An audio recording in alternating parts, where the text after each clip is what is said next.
ఈ రీతిగా ఈ యొక్క ఉదయకాల సమయంలో మరి యేసయ్య గురించి, యేసయ్య ప్రేమ గురించి మీకు తెలియజేయడానికి మీ మధ్యకు వచ్చి ఉన్నాం. క్రిస్మస్ సందర్భంగా యేసుక్రీస్తు ప్రభువారు ఈ లోకానికి ఎందుకు వచ్చారని సత్యాన్ని మీకు తెలియజేయడానికి వచ్చాం. యేసుక్రీస్తు ప్రభువారు 2000 సంవత్సరాల క్రితం ఈ లోకానికి వచ్చారు.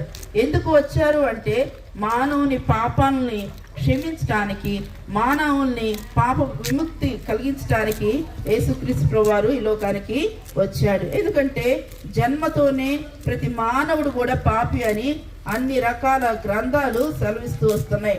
పరిశుద్ధమైన మరి బైబిల్ గ్రంథం కూడా అదే సెలవిస్తూ వస్తుంది. మరి పాపం వల్ల వచ్చే జీతము మరణము. అయితే ఆ యొక్క మరణం నుండి తప్పించడానికి యేసుక్రీస్తు ప్రభువారు ఈ లోకానికి వచ్చారు. ఏ భేదము లేదు, అందరూ కూడా పాపం చేశారని చెప్పి పరిశుద్ధ గ్రంథం సెలవిస్తుండగా ఆ యొక్క పాప స్థితి నుండి మానవుని విడిపించడానికి